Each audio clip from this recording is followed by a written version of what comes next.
The morning sun painted golden streaks across the Grand Palace gates as Royal Guard Captain Marcus Wellington adjusted his ceremonial uniform for what he believed would be another routine day. Standing at 6 feet tall with shoulders that seemed to carry the weight of tradition itself, Marcus had devoted 15 years of his life to protecting the royal family. His polished boots reflected the morning light as he took his position at the main entrance, where thousands of visitors would pass throughout the day. The palace grounds buzzed with the usual activity. Tour groups gathered around their guides. Camera-wielding tourists snapped photos of the magnificent architecture, and street vendors called out their wares from the nearby plaza. Marcus had witnessed this same scene countless times, his trained eyes automatically scanning for anything unusual, while maintaining the stoic expression expected of his position. At precisely 9:30 in the morning, something caught his attention. Through the crowd of well-dressed visitors and excited children, he spotted a small figure moving differently from the rest. While everyone else seemed to flow with purpose toward the palace tours or gift shops, this little girl appeared lost and distressed. She couldn't have been more than 7 years old, with tangled brown hair that suggested she had been walking for quite some time. Her clothes told a story that Marcus immediately recognized. The faded pink dress, once probably bright and cheerful, now bore the stains and wrinkles of someone who had been living rough. Her small shoes were worn thin at the soles, and dirt marked her pale cheeks where tears had recently fallen. But it was her eyes that struck Marcus the most. They held a desperate determination that seemed far too mature for someone so young. The child approached the ornate iron gate slowly, her small hands clutching something tightly against her chest. Marcus watched as she looked up at the towering palace walls, then back down at whatever she was carrying. Several times she started toward the entrance, only to stop and retreat a few steps. Her behavior suggested she was working up courage for something important. Other guards might have dismissed her as just another lost tourist child, but Marcus had learned to trust his instincts. In his years of service, he had developed an ability to read people quickly and accurately. Something about this little girl's presence felt significant, though he couldn't explain why. As the morning progressed, the child remained near the gates. She would sit on a nearby bench for a while, then stand and pace nervously. Marcus noticed she hadn't eaten anything despite the numerous food vendors in the area. She also seemed to avoid making eye contact with any adults who passed by, suggesting she might be hiding from someone or something. Around 11 o'clock, the situation changed dramatically. The little girl suddenly stood up from the bench with visible determination. She walked straight toward the main gate where Marcus was stationed. Her small chin lifted with resolve despite the obvious fear in her eyes. As she got closer, Marcus could see that her hands were shaking as she clutched what appeared to be a crumpled piece of paper. The child stopped directly in front of Marcus, having to tilt her head back significantly to look up at his face. For a moment, neither of them spoke. Marcus could see she was gathering every ounce of courage she possessed. Her bottom lip trembled slightly, but her voice was surprisingly steady when she finally spoke. "Please, sir," she said quietly. "I need to give this to someone important. My mama said if anything bad happened, I should bring this here." She held up the folded paper with both hands, as if offering something precious and fragile. Marcus felt something shift inside his chest. The child's words carried a weight that went far beyond her years. He glanced around quickly, noting that several other visitors had stopped to watch the interaction. Protocol dictated that he should direct her to the visitor information desk, where staff members were trained to handle such situations. But something in her eyes made him hesitate. "What's your name, little one?" Marcus asked gently, crouching down slightly so he wouldn't seem quite so imposing. His voice, usually crisp and formal during duty hours, softened involuntarily. "Lucy," she whispered, fresh tears beginning to spill down her cheeks. "Lucy Chen. My mama told me to be brave, but I'm scared." Her small voice cracked with emotion as she continued to hold out the paper. "She said the people in the big house would help if I showed them this." Marcus looked more closely at the child now. Behind the dirt and exhaustion, he could see she was well cared for under normal circumstances. Her hair, though tangled, had been recently cut in a neat style. Her dress, despite its current condition, showed signs of careful mending and loving. Attention to details like matching buttons.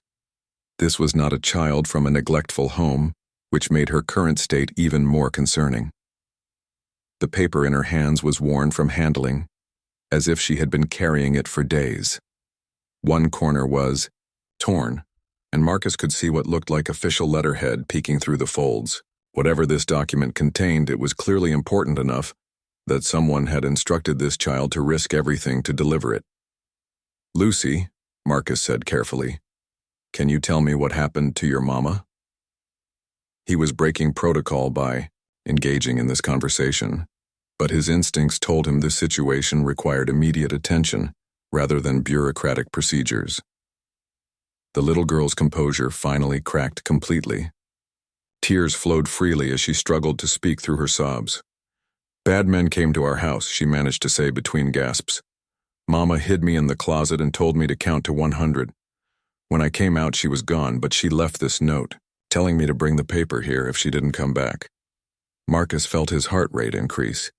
This was clearly not a routine visitor situation. The child appeared to be reporting a potential crime, and the document she carried might contain crucial information. He made a decision that would change both of their lives forever. Standing to his full height, Marcus looked around once more, then made direct eye contact with Lucy. "I'm going to help you," he said firmly. "But first, I need to see what's on that paper. Can you show me?" Lucy nodded eagerly and began to unfold the document with trembling fingers. As Lucy carefully unfolded the weathered paper, Marcus noticed his hands were also beginning to shake slightly. The document revealed itself to be more complex than he had anticipated. The letterhead at the top bore the official seal of the Metropolitan Police Department, but what caught his immediate attention were the words, "Witness Protection Program," stamped in red ink across the middle of the page. Marcus quickly glanced around to ensure no one else could see the contents of the document. His training kicked in as he realized the gravity of what he was looking at. This wasn't just a lost child situation.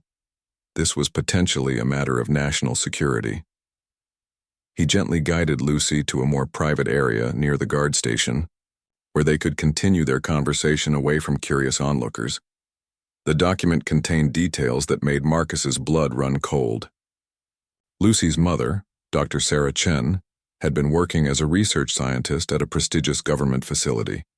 According to the papers, she had discovered evidence of illegal activities within her department, activities that involved selling sensitive information to foreign agents.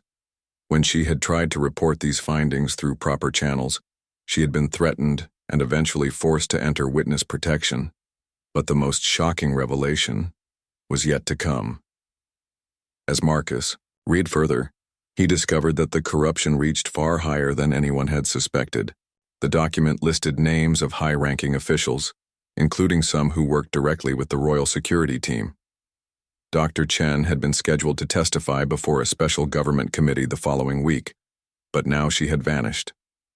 "Lucy," Marcus said gently, kneeling down to her eye level again, "this is very important. Can you remember exactly what your mama told you to do if something happened to her?" The little girl wiped her nose with the back of her hand and tried to compose herself. "She said if the bad men ever came, I should take the special papers and come here to the big house. She said to find someone with shiny buttons and a uniform and tell them that the Nightingale needs to fly home." Marcus felt a chill run down his spine. "The Nightingale needs to fly home" was a code phrase he recognized from his advanced security training. It was used to identify individuals under witness protection who were in immediate danger. The fact that a 7-year-old knew this phrase meant her mother had been preparing for the worst-case scenario. Looking at the timestamp on the document, Marcus realized that Dr. Chen had disappeared only 2 days ago. Lucy had somehow managed to travel from her home city to the capital, a journey of over 200 miles carrying this crucial information. The thought of this small child making such a dangerous trip alone filled him with both admiration for her courage and anger at those who had forced her into this situation. "Lucy, you've been very brave," Marcus told her, his voice filled with genuine respect. "Your mama would be proud of you. But now I need to ask you to be brave just a little bit longer, okay?" The child nodded solemnly. though her eyes still glistened with unshed tears. Marcus could see that exhaustion was beginning to take its toll. She swayed slightly on her feet, and he realized she probably hadn't slept properly in days. Marcus made a decision that went against everything he had been taught about protocol and chain of command. Instead of immediately contacting his superiors through normal channels, he decided to act on his own. The document clearly indicated that the corruption extended into the security services, which meant he couldn't trust anyone until he knew exactly who was involved. "I'm going to take you somewhere safe," he told Lucy. "But first, we need to make sure no one sees us leaving together. Can you walk to the coffee shop across the street and wait for me there? I'll be along in just a few minutes." Lucy looked uncertain. "What if the bad men find me?" "They won't," Marcus assured her, though he wasn't entirely sure of this himself. "I'm going to be watching you the whole time. If anyone bothers you or makes you feel scared, you run straight back here to me, okay?" After Lucy had safely crossed the street and settled into a corner booth at the coffee shop, Marcus quickly arranged for his replacement to cover his post. He told his colleague he was feeling unwell and needed to leave early, a minor lie. That felt justified given the circumstances. Marcus had a plan forming in his mind, but it required careful execution. He needed to get Lucy to safety, while simultaneously ensuring that the information she carried reached the right people. The problem was determining who could be trusted with such sensitive material. As he walked toward the coffee shop, Marcus reflected on his 15 years of service. He had always prided himself on following orders and maintaining discipline. He had never questioned the chain of command or acted independently in matters of security. But something about Lucy's situation had awakened a protective instinct that overrode his professional training. When he entered the coffee shop, he found Lucy exactly where he had left her, clutching the document tightly against her chest. She had accepted a glass of milk from the concerned shop owner, but hadn't touched the pastry that sat in front of her. "Are you ready?" Marcus asked as he approached her table. "Where are we going?" Lucy asked, sliding out of the booth with difficulty, due to her small size. "To see someone who can help us," Marcus replied. "Someone I trust completely." What Marcus didn't tell Lucy was that he was taking her to see his mentor, retired Colonel Patricia Hayes. Colonel Hayes had served in military intelligence for over 30 years and had maintained connections throughout the government even after her retirement. If anyone could help navigate this dangerous situation, it would be her. As they left the coffee shop together, Marcus couldn't shake the feeling that they were being watched. He had developed a sixth sense for surveillance during his years of security work, and something felt off about the people on the street. He guided Lucy through a series of indirect routes, doubling back several times to ensure they weren't being followed. The weight of his decision was beginning to sink in. By choosing to help Lucy instead of following proper protocol, he had potentially ended his career and possibly put them both in greater danger. But as he looked down at the brave little girl walking beside him, he knew he had made the right choice. Some duties, he realized, were more important than the ones written in instruction manuals. Colonel Patricia Hayes lived in a modest townhouse on the outskirts of the city, surrounded by a garden that reflected her methodical nature. Even in retirement, she maintained the sharp awareness that had made her legendary in military intelligence circles. When she opened her door to find Marcus standing there with a small, frightened child, her expression immediately shifted from surprise to professional concern. "Marcus," she said, stepping aside to let them enter. "This is unexpected, and I'm guessing it's not a social call."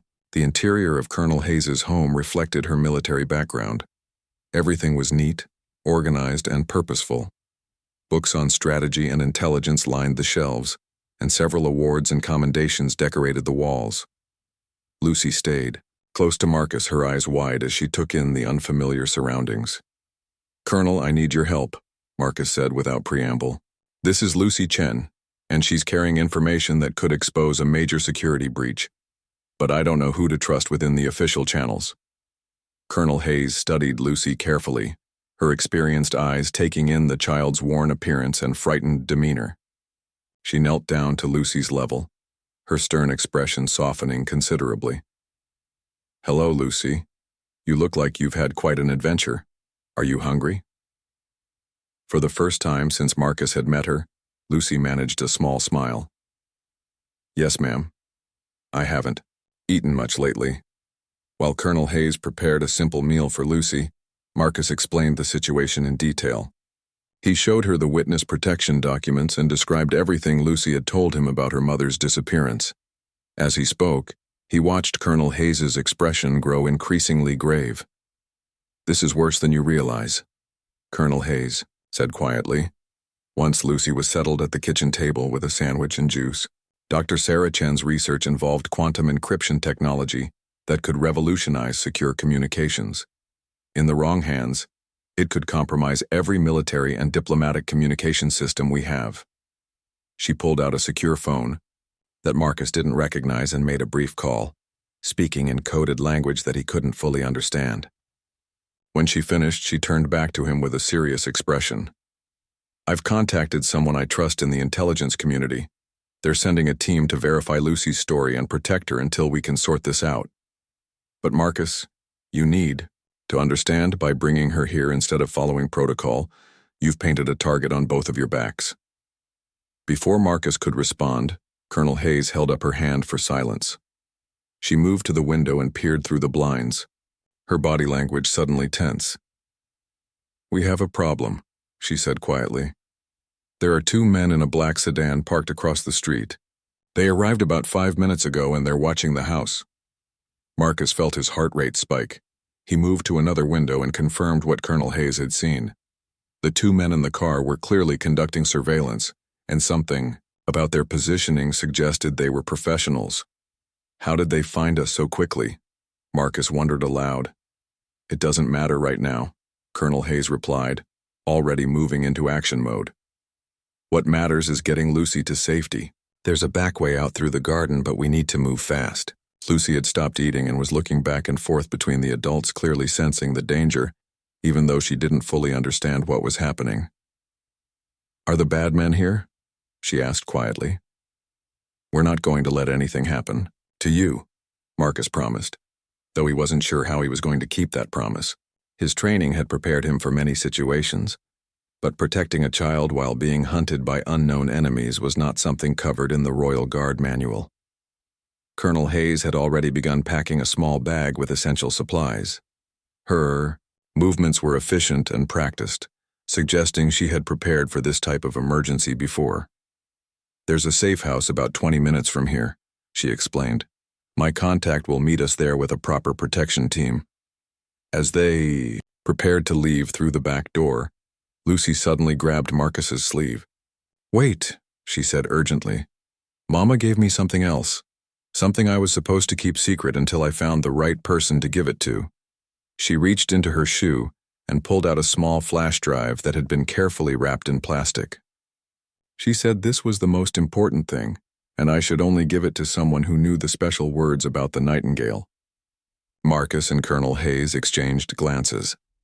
This was clearly the crucial piece of evidence that Dr. Chen had been prepared to present in her testimony. The flash drive likely contained detailed proof of the corruption and espionage that had put Lucy's mother in danger. "You did exactly right, Lucy," Colonel Hayes said, taking the drive with careful hands. "Your mama would be very proud of you." The sound of car doors slamming outside interrupted their conversation.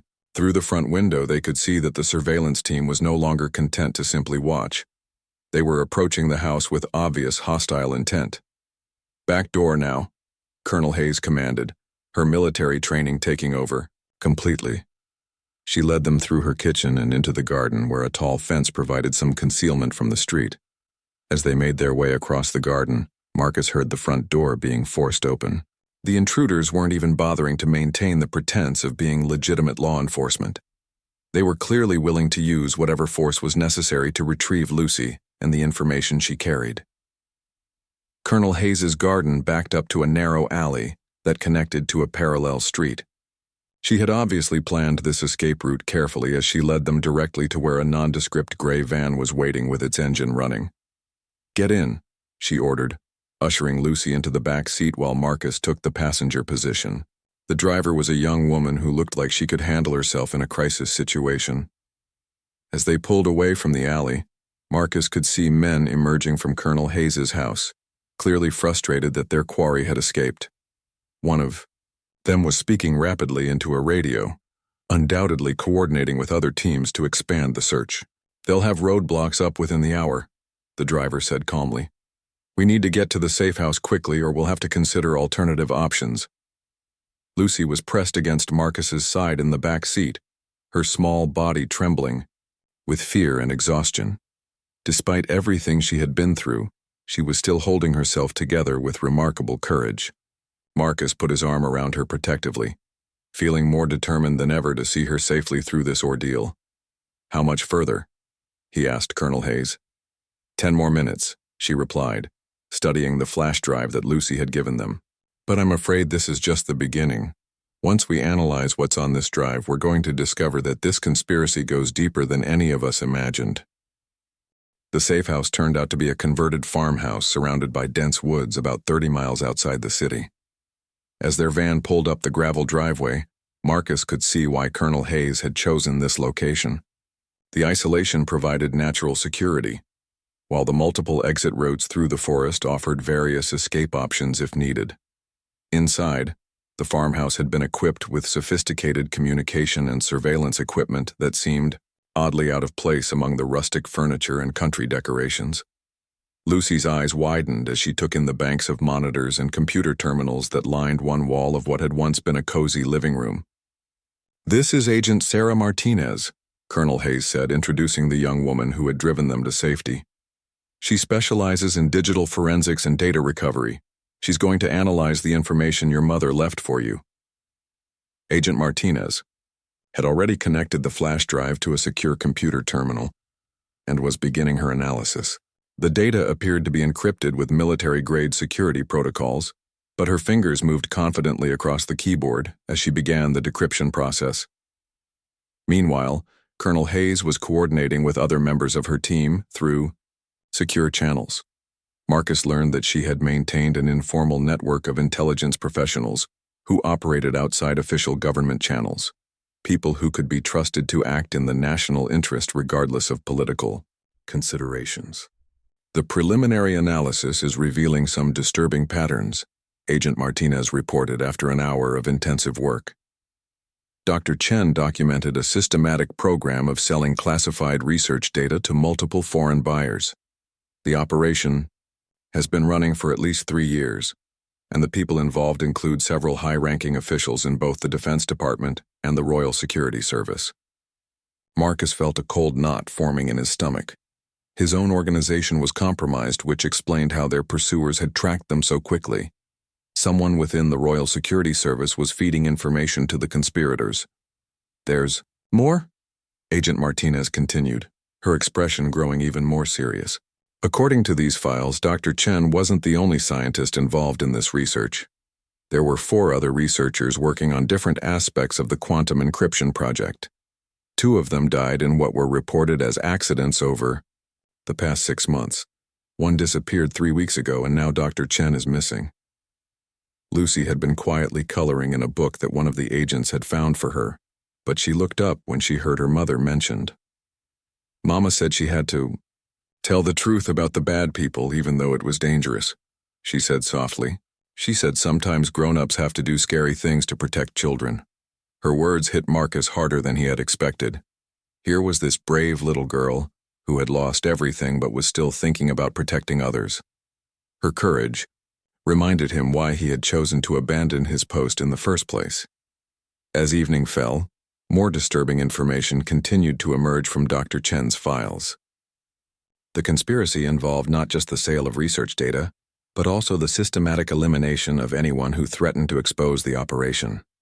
The 2 scientists who had died in accidents had both attempted to report irregularities in their research programs shortly before their deaths.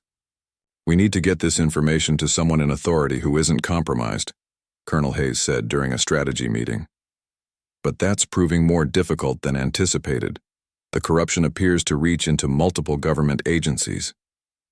Agent Martinez had been monitoring communication channels and brought them even more troubling news. The manhunt for Marcus and Lucy has been escalated. They're being described as persons of interest in a national security investigation, with orders to detain them for questioning.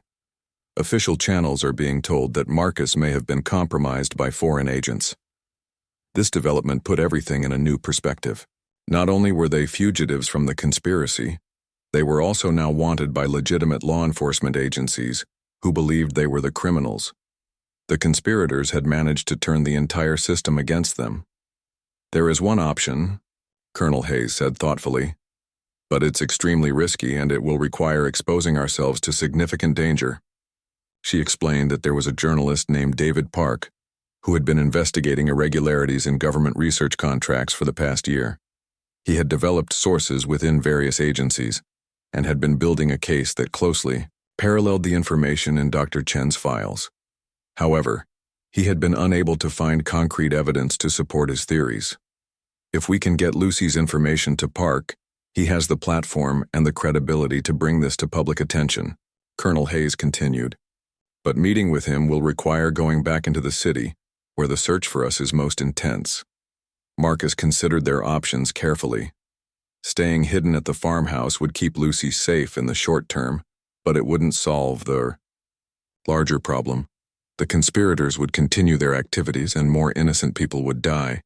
Eventually they would be found and eliminated anyway. I think we should do it, he said finally. But I go alone. Lucy stays here where it's safe. No, Lucy said firmly, surprising everyone. Mama said I had to be brave and make sure the right people got her information. I want to help tell the truth about the bad people. Her determination was both inspiring and heartbreaking. Marcus knelt down beside her chair and took her small hands in his. Lucy, you've already been braver than anyone should have to be. You've done what your mama asked, and now it's time for the grown-ups to take over. But Lucy shook her head stubbornly. The man on the TV needs to see me so he knows the story is real. People believe children when they tell the truth. Agent Martinez had pulled up information about David Park on one of her computer screens.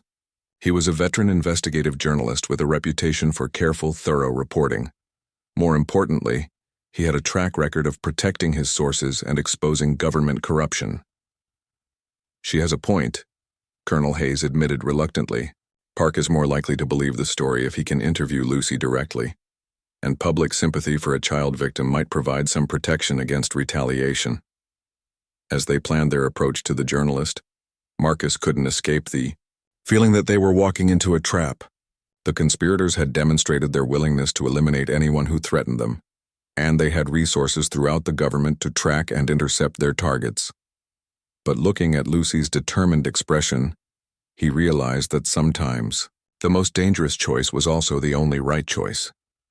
This little girl had already sacrificed everything to expose the truth.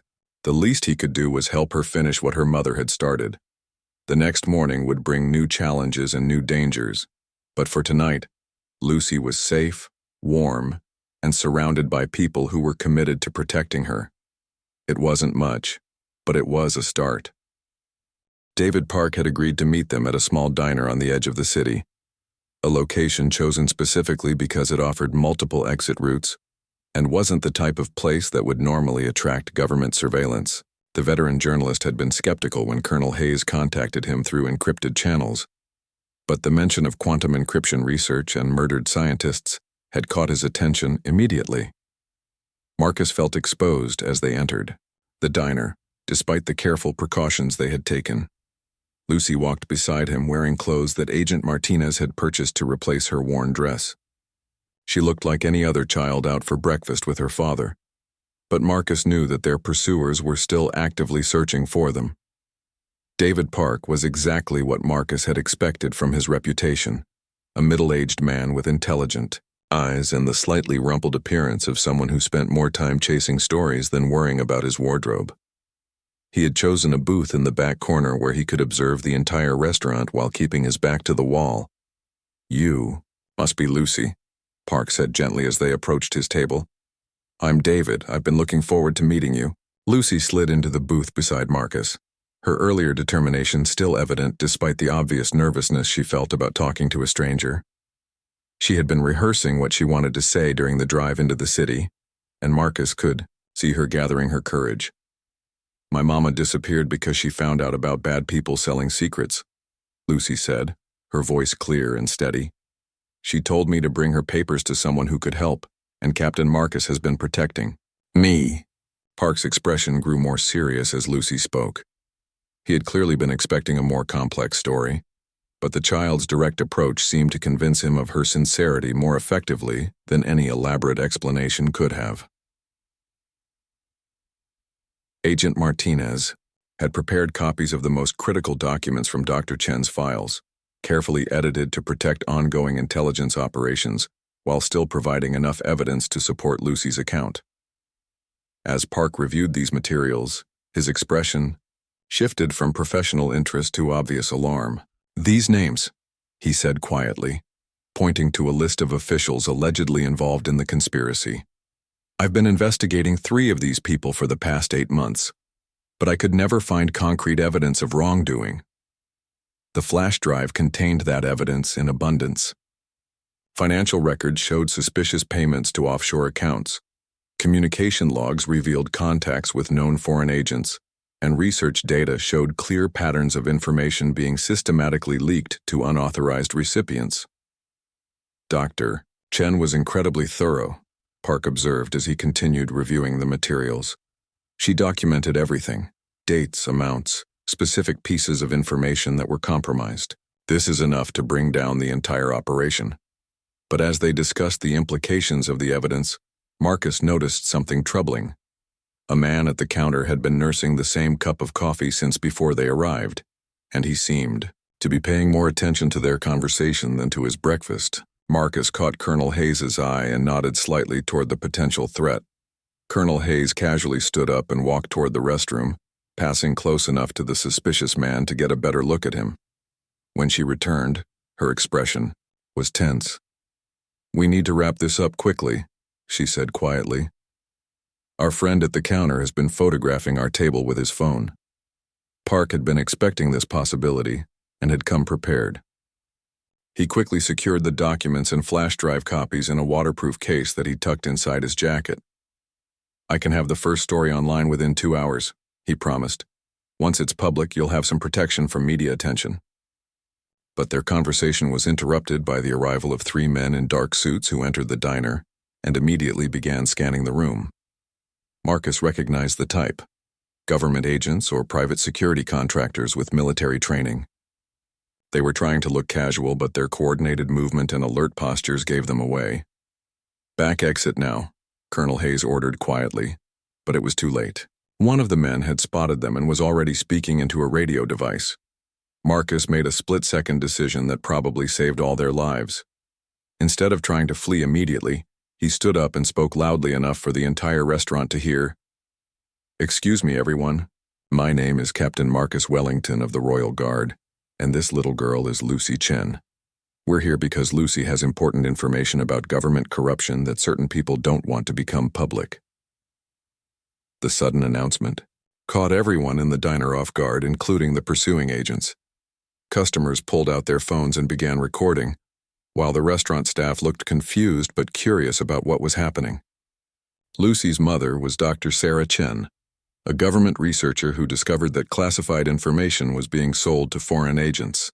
Marcus continued, his voice carrying the authority he had developed during 15 years of military service. "Dr. Chen disappeared 3 days ago after trying to report this corruption through official channels." David Park had immediately begun broadcasting live on his social media accounts, streaming video of Marcus's impromptu press conference to thousands of followers. The story was becoming public in real time, which provided them with some protection, but also increased the danger. Lucy stood up on the bench seat so she could be seen over the table. Her small voice carried clearly through the suddenly quiet restaurant. "The bad people took my mama away because she wanted to tell the truth. Captain Marcus has been keeping me safe so I could give her information to someone who could help." The pursuing agents were clearly uncertain about how to handle this unexpected development. They couldn't simply grab Lucy and Marcus without causing a major incident that was now being recorded by dozens of witnesses and broadcast live on the internet. One of the agents tried to take control of the situation by showing his badge and announcing that Marcus and Lucy were wanted for questioning in a national security investigation. But Park was ready for this move. "These are the same agencies that are implicated in Dr. Chen's evidence," he called out, his journalist's instincts taking over. "They're trying to silence a child who witnessed government corruption." The standoff continued for several tense minutes, with the agents unwilling to act forcefully while being recorded, and Marcus's group unable to leave without confronting them. The situation was resolved when sirens began approaching from multiple directions. Local police, alerted by concerned citizens who had seen the live broadcast, were responding to reports of a potential kidnapping situation. The federal agents found themselves outnumbered and decided to withdraw rather than create an even larger public incident. As police officers entered the diner, Marcus realized that their situation had fundamentally changed. They were no longer fugitives hiding in the shadows.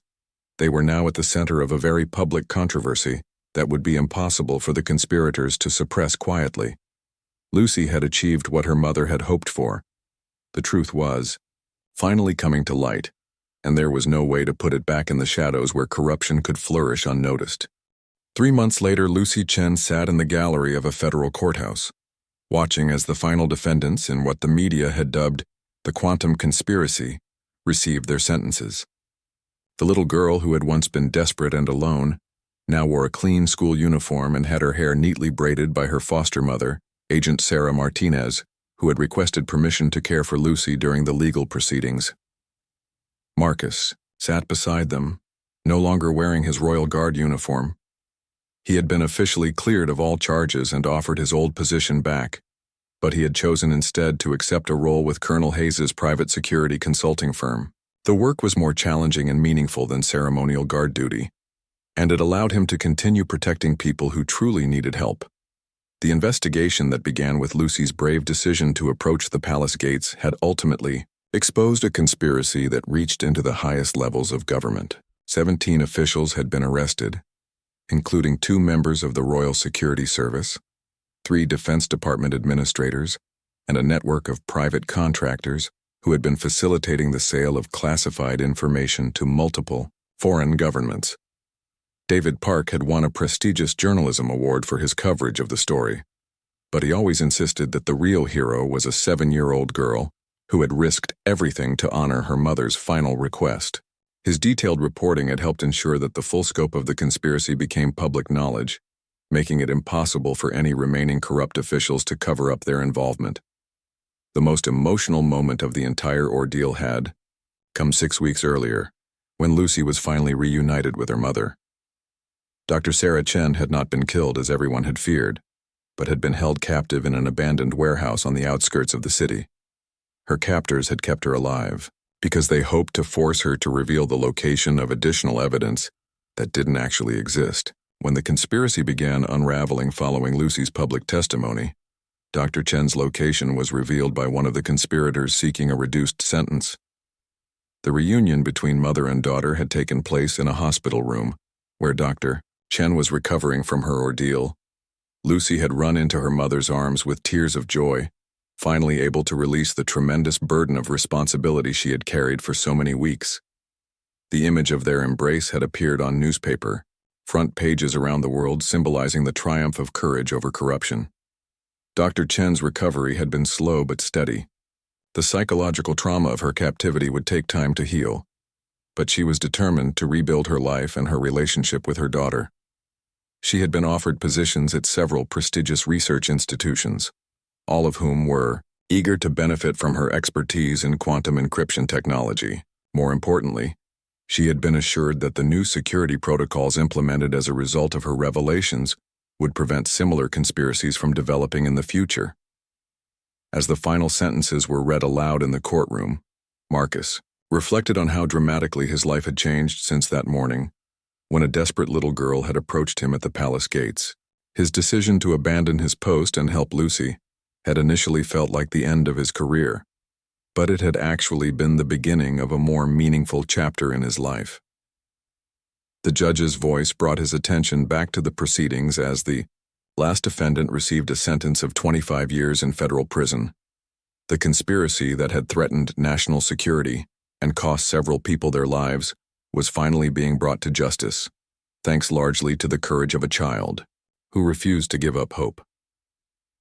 After the court session ended, Lucy approached Marcus with a small wrapped package. "This is for you," she said shyly. "Mama and I made it together." Inside the package was a handmade medal crafted from cardboard and colored with markers. It was clearly the work of a child, but the care and attention that had gone into its creation made it more precious than any official commendation Marcus had ever received. The inscription read, "For Captain Marcus, the bravest guard in the world. Thank you for keeping your promise. Love, Lucy." Dr. Chen joined them, looking healthier than she had in months. "I can never adequately thank you for what you did," she told Marcus. "You risked everything to protect my daughter when no one else would listen to her." "She protected herself," Marcus replied, ruffling Lucy's hair affectionately. "I just made sure she had the chance to tell her story." Colonel Hayes approached their group, carrying a folder containing the final investigative report. "The government has officially requested that our consulting firm take on additional cases involving suspected corruption in research facilities," she informed Marcus. "It seems your decision to trust your instincts has opened up an entirely new line of work for us." Lucy looked up at Marcus with a serious expression that reminded him of their first meeting at the palace gates. "Will you help other people like you helped me?" she asked. "Whenever someone needs help and no one else will listen," Marcus promised. "Just like your mother taught you to be brave, you taught me that sometimes doing the right thing is more important than following rules." As they left the courthouse together, Marcus realized that his life had found a new purpose. He was no longer just a ceremonial guard, protecting symbols of tradition and authority. He had become someone who protected people who truly needed protection, especially when those people were too small or too frightened to protect themselves. Lucy skipped ahead of the group, her earlier fears replaced by the confidence that comes from knowing that brave adults are watching over her. She had learned that even when terrible things happen, there are still good people in the world who will fight to make things right. The little girl who had once approached a palace guard with tears in her eyes and a crumpled piece of paper in her hand had helped expose one of the most significant government corruption scandals in recent history. More importantly, she had reminded everyone involved that courage comes in many forms, and sometimes the smallest voices carry the most important messages. As they walked away from the courthouse, Marcus looked down at the handmade medal Lucy had given him. It would hold a place of honor in his new office, a reminder of the day when a child's tears had led him to abandon his duty in order to fulfill a much greater responsibility. Sometimes, he had learned, the most important promises are the ones we make to ourselves about the kind of person we choose to be when no one is watching. Lucy Chen had taught him that being a true guardian means protecting the innocent, seeking justice for the wronged, and never giving up hope that truth will eventually triumph over corruption. These were lessons worth more than 15 years of ceremonial training, and they would guide him for the rest of his life.